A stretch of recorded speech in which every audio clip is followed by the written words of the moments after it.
Verse for today is in Romans 8, 1 to 2.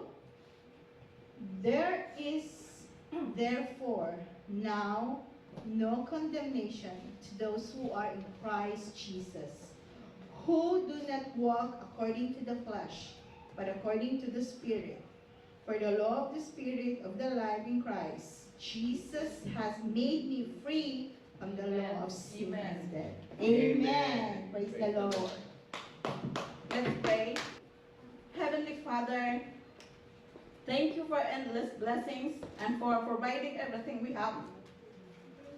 We gladly return a portion of what you have given to us today. Yes, Lord. Please take these tithes and offerings and use them to multiply your love, Yes, support Lord. those in need, and grow your kingdom. That's right. Grant us a heart like the Macedonian church. Yes. One that gives with pure joy, Let free it will, go, and Lord. complete trust in your provision. Pour it out. Help now. us to Pour it always out honor right you. now, Lord. First with our resources. In Yes. Jesus' Yes, name we Jesus. pray. Amen. You want to pray? Amen. Praise the Lord. Heavenly Father, I pray that when you so and start it, we'll start this thing. And Lord, I pray that we'll ask you to come while we do this. And Lord, thank you. Thank you that we're still alive and we have a chance to be good and spread the gospel to everyone. Amen. Thank And you. Lord, I pray that Ate Nayang will have a good birthday and she will be blessed by you. And Lord, thank you that we had a chance to also be at church and we're still alive and we have one in Jesus' name. Amen. Praise the Lord. Amen. Lord, we thank you for today. Thank you, Jesus, for all these wonderful people around me that we know that when we gather together in fellowship with you, you are in the midst of us.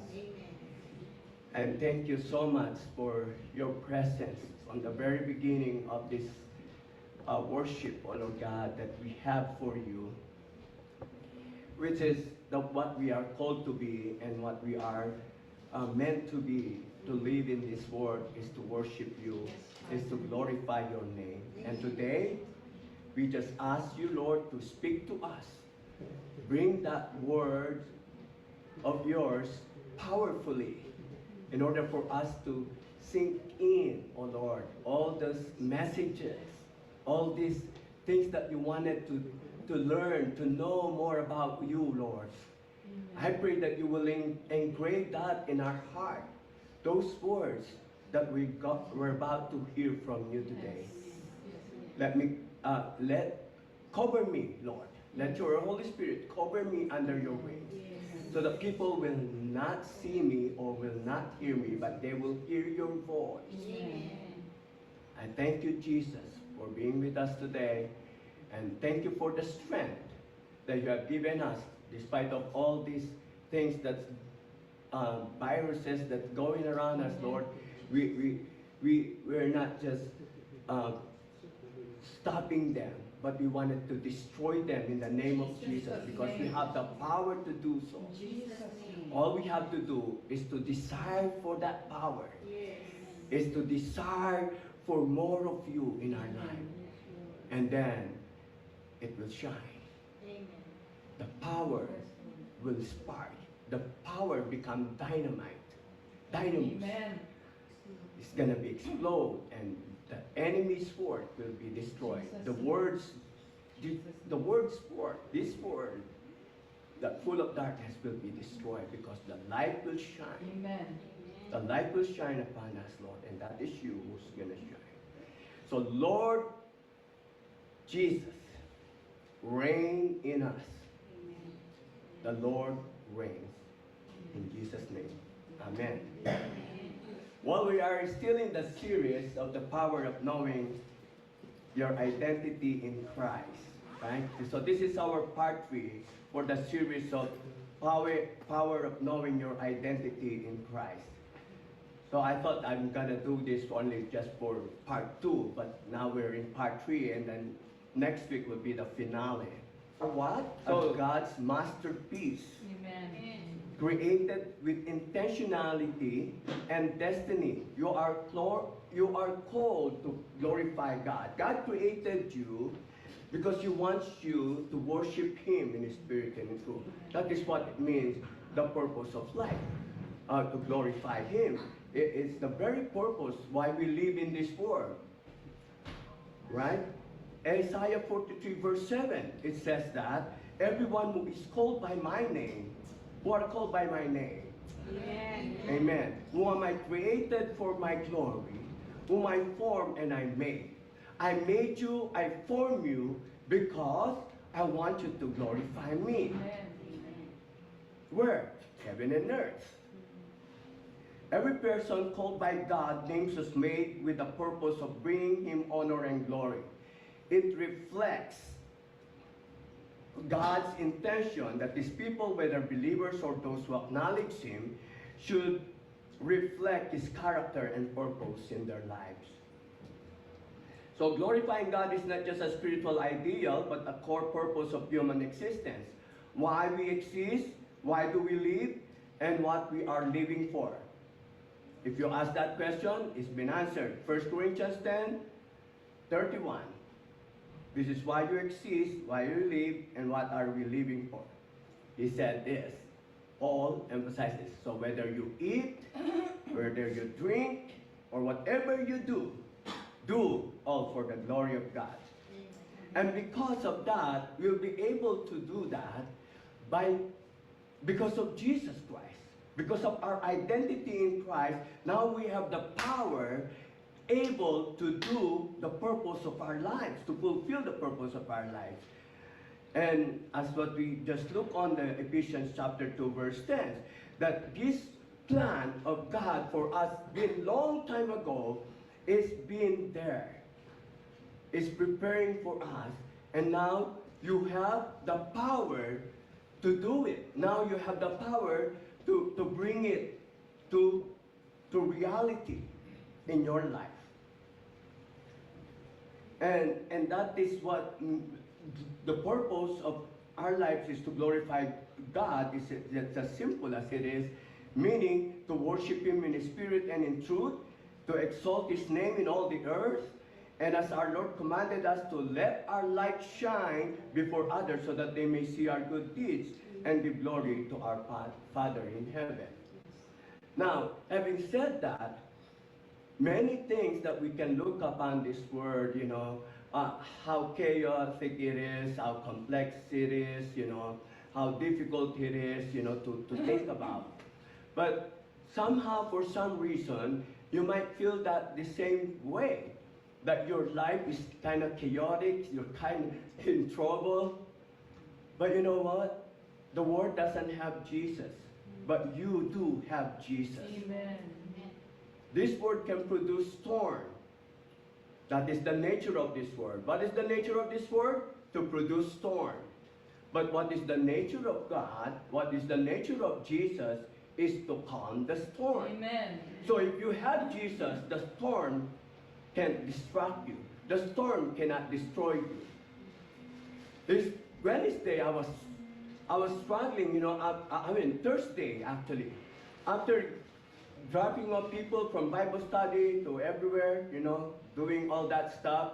At the end of night, probably I was home like around 9 p.m. or 10, I think. When I get back home, finally settled and have rest, for the whole day. But you know what? Something that is something that flows in me, after feeling tired, after feeling, I feel like I'm sick, I feel like I cannot do this anymore, or something like that. So I struggle with a little bit. But somehow, there's something that flows in me, telling me that that's a storm. Now I'm here for you to calm the storm. Amen. And I fell asleep, and I said, Lord, give me that wisdom more. I want that more. I want to experience that more. I said, if I don't have you, how can I survive? To tell you the truth. I'm experiencing it. And today, it is the same thing. That is the moment that God is putting you in the place of holiness. That all you need to think when you are in struggle, when you are in trouble, when you are in the storm, all you got to do is to sink in and rest in His presence to bring that holiness. And holiness is something that might not, what we don't understand really. I mean, if you say, you know what this holiness means. We always hear this word, that we are holy. God is holy. Right? But do you understand holiness? And today, we're going to talk about a little bit of what this holiness means. And that it has something to do what is about our identity in Christ. And if we have that identity in Christ, it produces holy living. It produces holiness.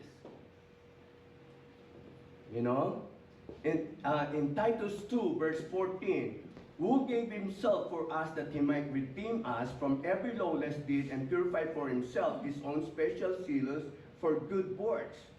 Yeah, so Jesus did that, you know, to purify for Himself His own special people. See? Purification.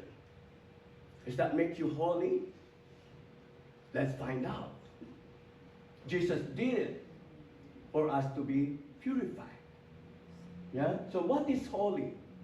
Holy describes something according to Google or Webster, what's that? Merriam-Webster dictionary.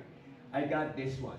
Holy describes something or someone that is exalted, worthy of devotion, and perfect in goodness and righteousness. Perfect. Like even the word thinks that, right? Not a biblical concept, but it thinks that when you're holy, you must be perfect. Everybody will fail on that description. Even the word describe what is holy, everybody thinks that they're all failed. No one is holy. Right? Because it should be perfect. Holy is the Lord. Amen? Amen. I believe there's only one holy. Right? Kadosh. Kadosh. Emphasize consecration and separation for sacred purpose. That means holiness is set apart. In Greek word, it says hagios. It's highlighted moral and spiritual purity. God's own nature is holy, and no one is holy except God. So that means He's the only one who's perfect. God is the only one holy. No one can be holy except God.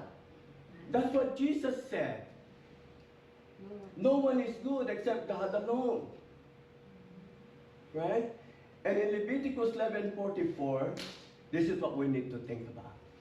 Consecrate yourself, therefore, and become holy, because I am holy.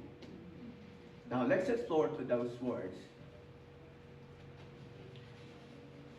Humans are, with that statement in Leviticus, humans are called to reflect the holiness that we are called to be holy. How many of you say that? That I am called to be holy. I am called to be holy. Are you called to be holy? Amen. If you say amen, how to live in holiness? Then probably the second question, are we holy? Are you holy? Right? This is your identity as a child of God through Christ, right? That through Jesus Christ we become holy. According to what we just read a while ago in Titus, right?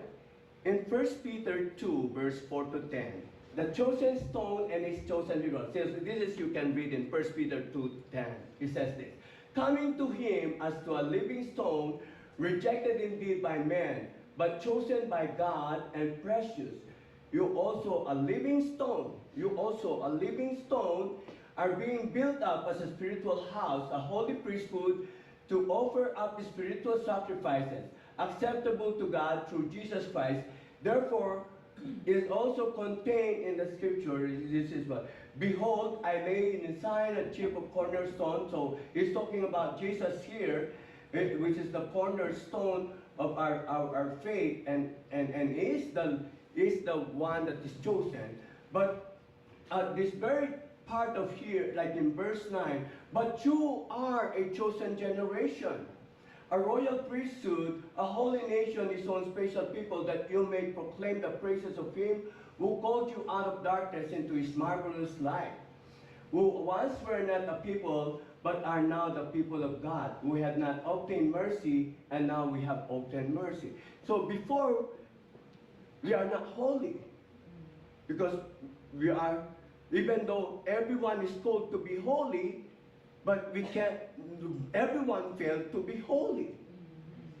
But because of Jesus Christ, we can be holy. Amen. How is that so? Right? Through Jesus Christ, we can be holy.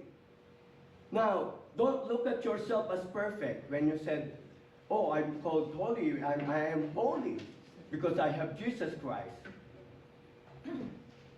So this identity that you have as a child of God through Christ, and knowing your identity in Christ, there is power and confidence to live in holiness, and produces holy living. Your identity changes your desire, changes your habits, changes your lifestyle. You live holy because you are holy. Remember that. Through Jesus Christ. Amen. You live holy because you are holy. You belong to God. You carry his nature. So this means it's not you who's going to work. It's not you that's one who's going to work with your holiness, being holy. Holiness is not a burden. It is a birthright. The moment you receive Jesus and accept the Lord, Amen. then the transformation begins. The changes begin. You become what? Holy. You become same as Jesus. Because now, it's no longer you that lives in your life. It is Jesus. Amen. The one that lives in you is the Spirit of the Lord. Remember, this body is a temple of the Holy Spirit. So when you think about it, this temple of the Holy Spirit becomes the house of the Lord. And then if it is the house of the Lord, what you think, the first thing that comes to your mind when it is the when you are in the house of the Lord, that means it's holy. Yeah. It is pure, it is sanctified. So are you sanctified? Amen. Yes, through Jesus Christ, we are sanctified according to Titus that we just read a while ago. So that means you are free from condemnation. I wonder if you are free from condemnation. Amen. If you think that way, you are holy. Amen. How can you be holy? I'm not perfect, Pastor. So do I. I'm not perfect, and I don't pretend to be perfect. Holiness is not the one that I work with. The one that I'm working with is my relationship with the Lord, so that I can be holy. Romans 8, verse 1 to 2, he said, there is therefore now no condemnation to those who are in Christ Jesus, who do not walk according to the flesh, but according to the Spirit. For the law of the Spirit of life in Christ Jesus has made me free from the law of sin and death. Wow, that is powerful. That's free me from guilt. Now I'm telling you, there's some people that struggle in all these things.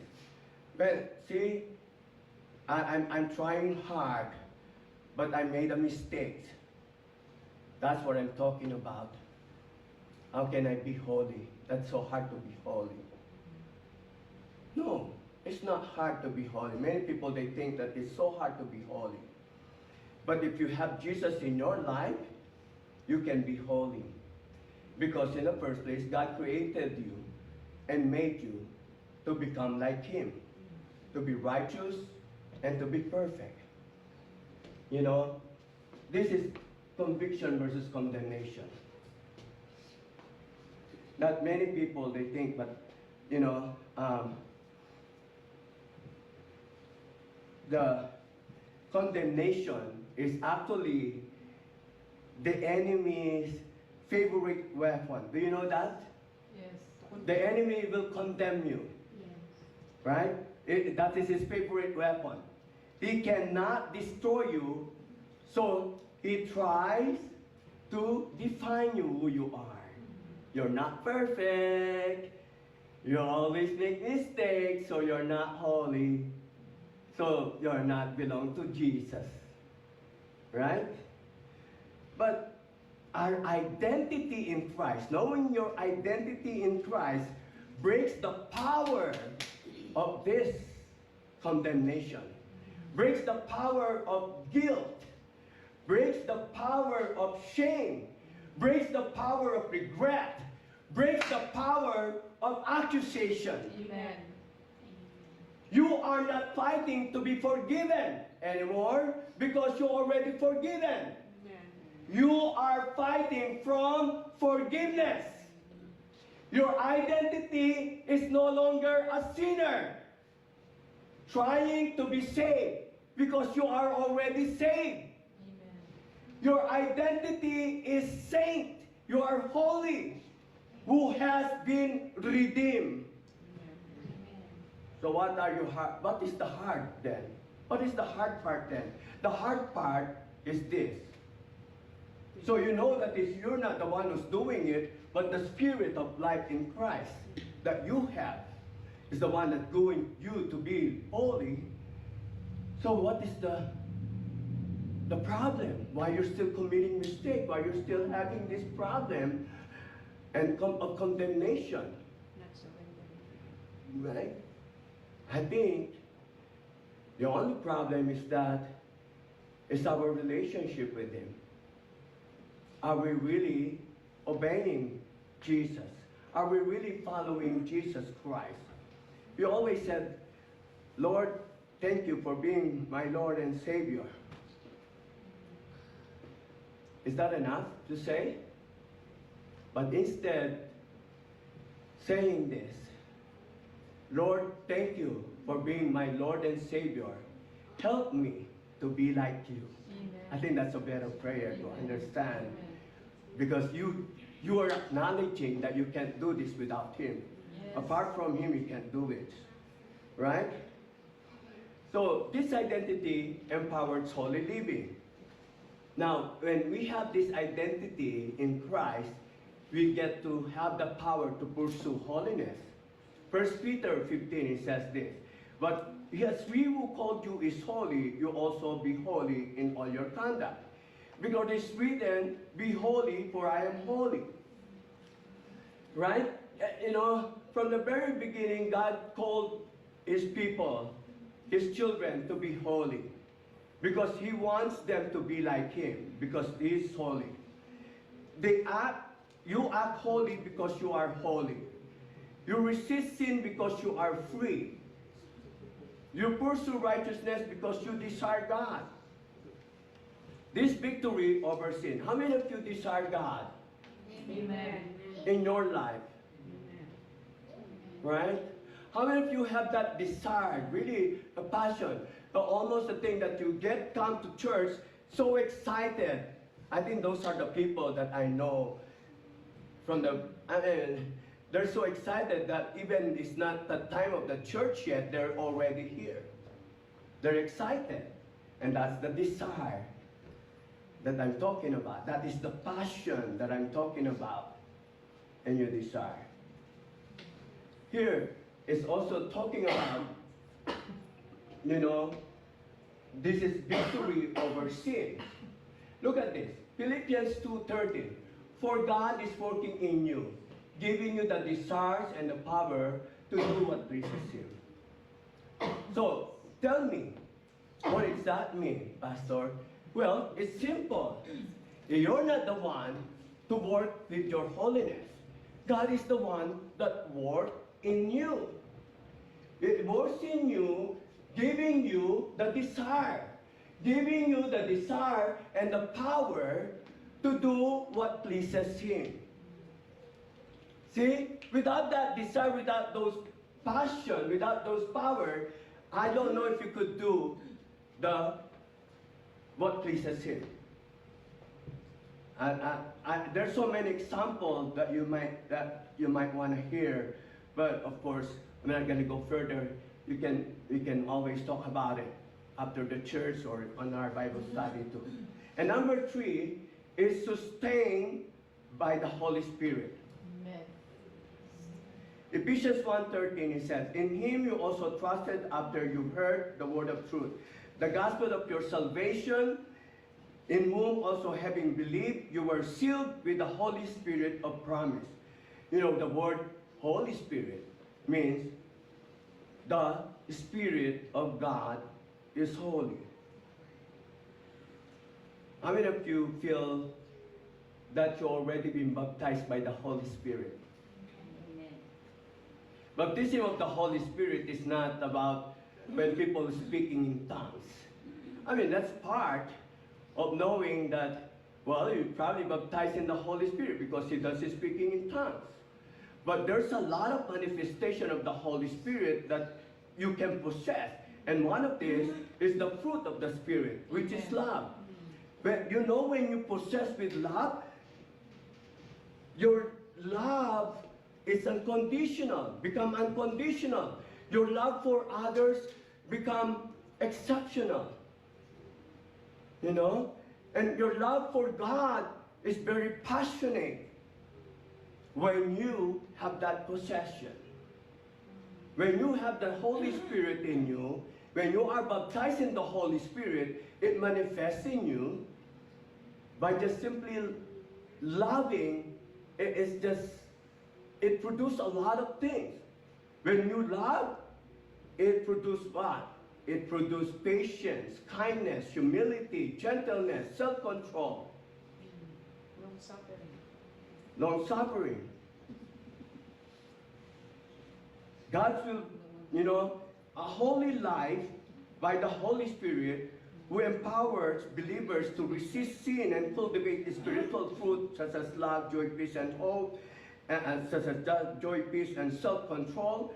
Relying on the Spirit allows you to live according to God's will rather than your own desire or worldly pressures. Right? Many people, they might think that way. But of course, in Romans 8:5 it says, "For those who live according to the flesh set their minds on the things of the flesh, but those who live according to the Spirit, the things of the Spirit." Amen. How many of you that your mind set on the Spirit, or your mind set on this flesh? When the pleasure of this flesh is the one that you allow to control in your life, then the Spirit, you might ask the Lord, why I can't do this? Why it's so hard? Because the Spirit is not the one that is still set in your mind, not set in your heart yet. So that means the Holy Spirit is not in you yet. Maybe you ask God about it. But the moment you feel different in something that challenged you, just like what we had a while ago, condemnation versus conviction. You know, instead of feeling guilty of what you've done, we feel convicted. You know what? I tell you, when you did something wrong and you know it is wrong, when you just feel guilty about it, it's so hard to make it right. But when you feel convicted, it's so easy. It's so easy to ask for forgiveness. It's so easy to make it right because you are free from condemnation. And that is the true holy living lifestyle. I'm not encouraging you to, it's okay to do sin or make mistakes. But I'm encouraging you, when you feel something that you did is wrong, or or it's not pleasing God, then it's easy for you to come to Him and say, Lord, make it right, and I will repent. Right? You know, not to, and for people who doesn't do that, it's just somehow, for some reason, it makes them, you know, holding back. Because it's so hard. First of all, why? Because they cannot admit it. They cannot admit that they are wrong. So living in a holy life meaning being set apart for God. Amen. You are chosen people, remember? A royal priesthood, a holy nation, and you are set apart. Set apart means something peculiar. Amen. Maybe we call this, in this generation, weird. Are you weird? No, I'm not weird. I'm a little bit peculiar. Set apart. That means I'm set apart. Not doing the worldly stuff. Because this is what the common regular people does, and I don't do that. This is what the common people think, and I don't think that way. Because that is what I'm a little bit peculiar. Of course, I still wear dress, I still wear clothes, I still eat ordinary food, regular food, or the things that I would like. I want it, you know.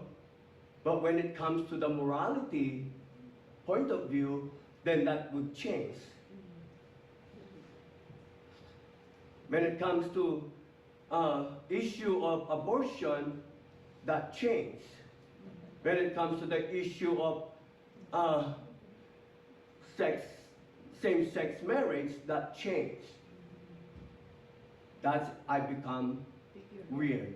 That's why I become peculiar. Because I follow what God wants me to follow. I don't follow this world. That makes me peculiar. If you follow this world, the people will not think that you're weird. But when you follow the Word of God, people think that you're weird. So, living in holiness means set apart from God, His character, and relying on His Spirit to guide your daily choices. Now, the foundation of holiness, number one, is accepting Jesus Christ as Lord and Savior.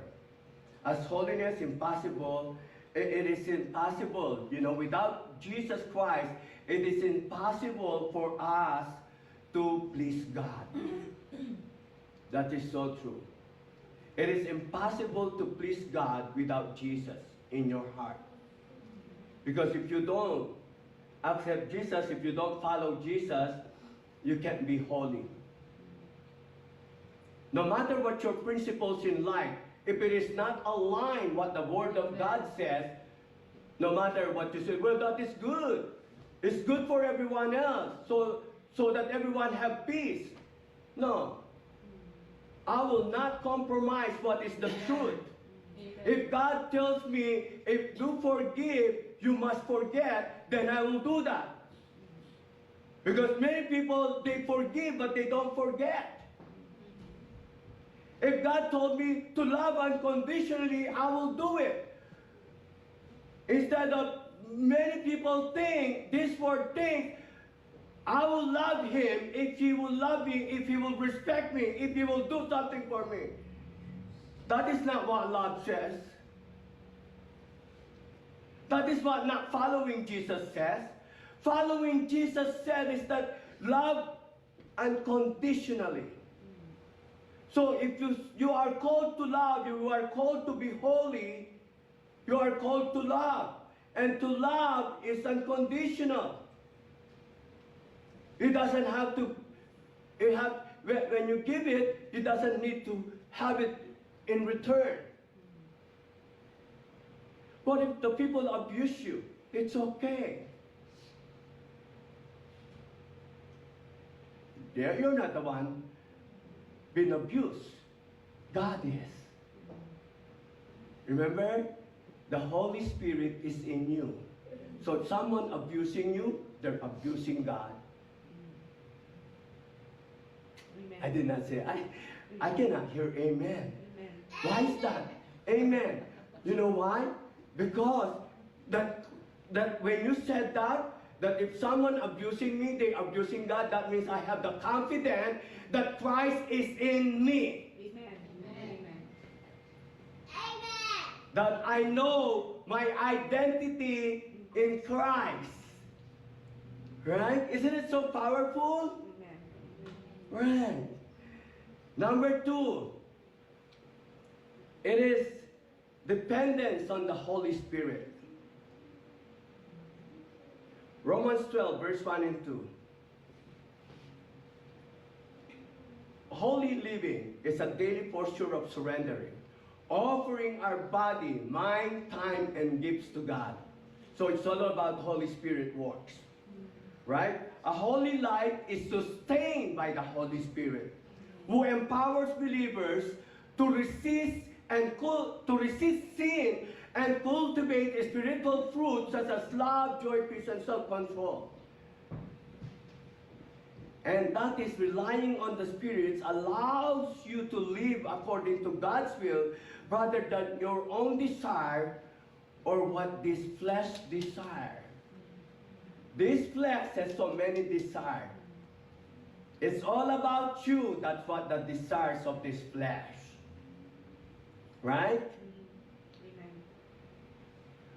But when you have the Spirit of God, it's not about me, it's about God. Amen. Number 3, last one, Spirit God. Holiness talks about fear God. Now many people, they don't fear God. They believe in God, but they don't fear Him. Fear Him is not to be scared of Him. Fear Him is to give honor to God. So when you do something in life, before you even talk about something, maybe something against other people, before you even say those words to others, just think about it. And that is fear of the Lord. On how you say it wisely. Rather than just saying it. Right? Or when you even talk to people that you wanted to somehow give advice, and telling you your advice or your opinion is not enough. Only the Word of God. Therefore, having this promise, in Corinthians 7 verse 1, it says this, therefore, having this promise, beloved, let us cleanse ourselves from all filthiness of the flesh and spirit, perfecting holiness in the fear of God. Yeah. It's not hard to live. Not many people, they think that holiness is so hard. No, it's not. You know what makes it easy is that you are no longer condemned. You are free from condemnation. You have the power to pursue the holiness, and you are sustained by the Holy Spirit and not your own strength.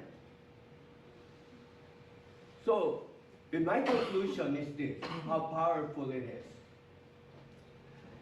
You know how powerful to live in holy living.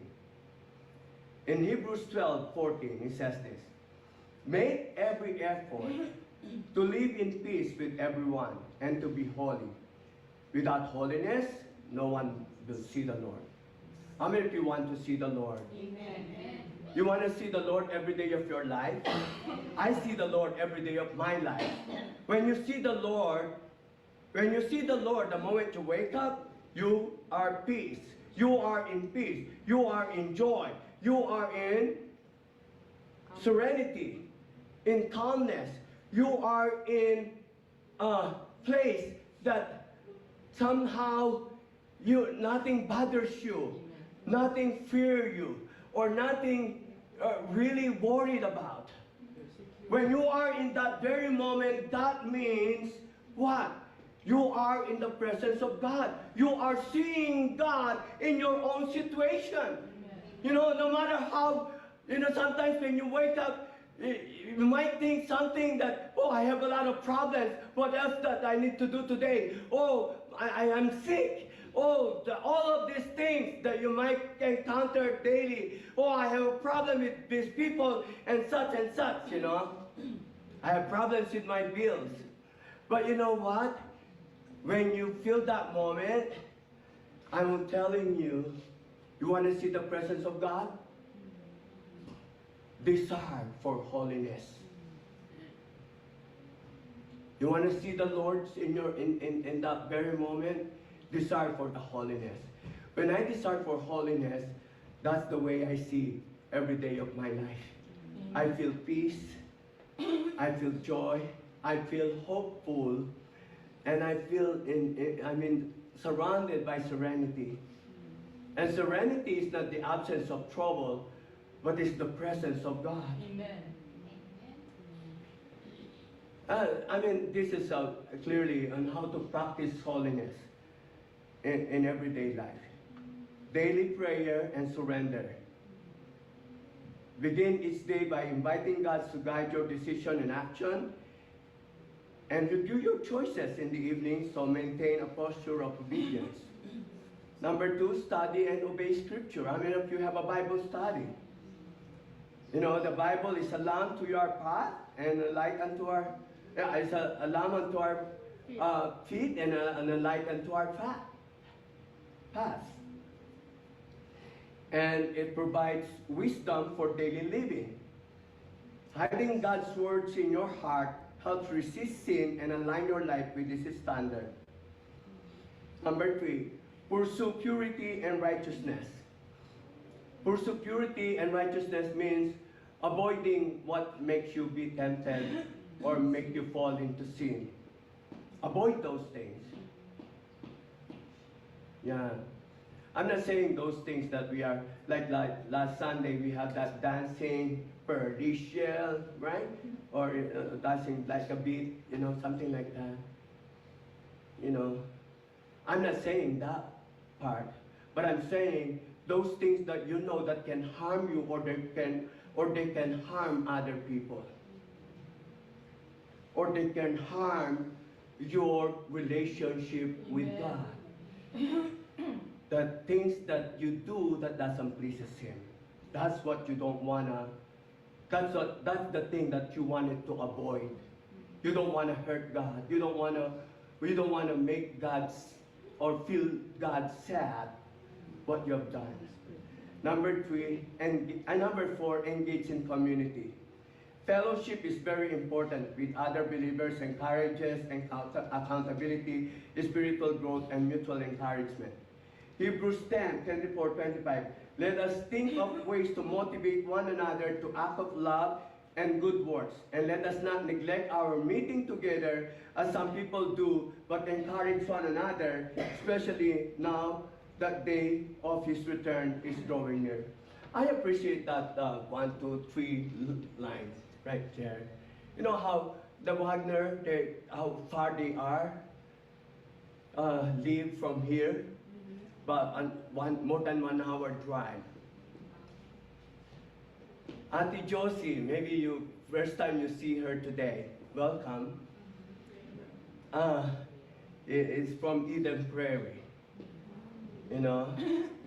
But these are the things that encouraged me and inspired me, that they were pursuing to live in holiness. By just simply attending the fellowship and not neglecting to come together in worship. Of course, everyone will be appreciated, right? The moment that you are here, God already appreciate what you've done for Him. He's already pleased what you did today. Amen. There are many people out there without excuse. I said, there's no excuse. All you have to do is to desire. I can make an excuse today. I feel sick. I don't want to go there. I don't feel good. I don't want to go to church. I can make that choice. But the thing, despite of all that stuff, I still wanted to be part of what God is going to do today. I'm excited. And lastly, reflect God's character. Let your action, words, and attitude display God's nature to others, glorifying Him in all you do. That is holiness. Let's stand.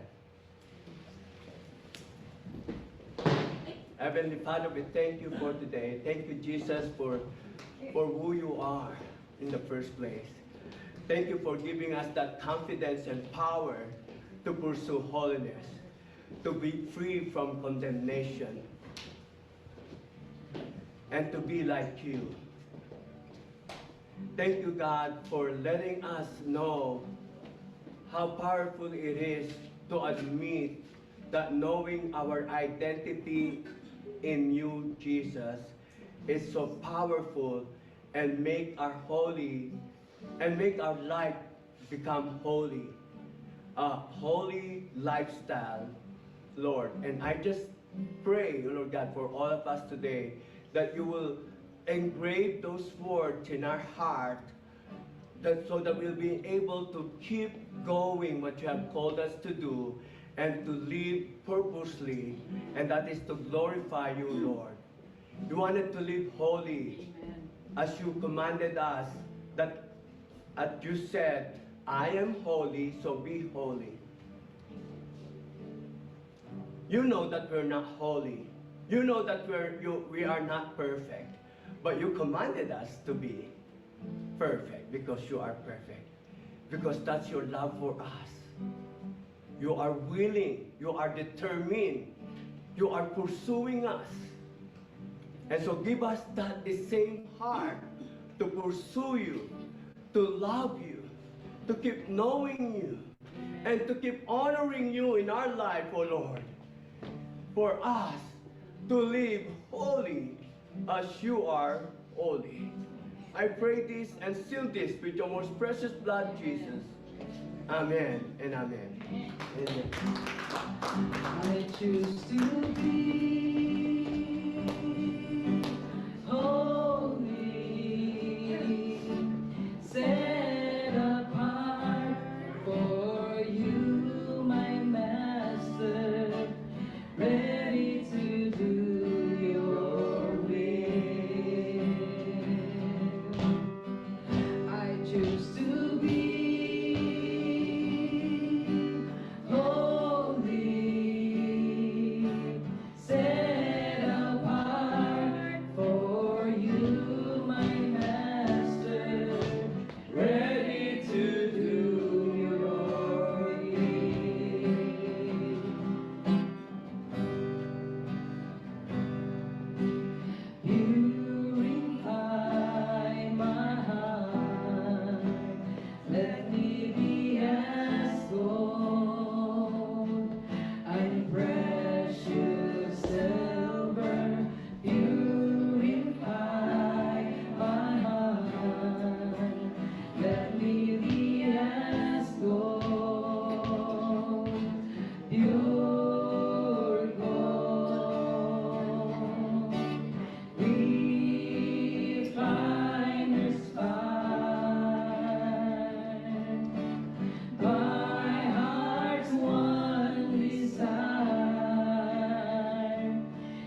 is to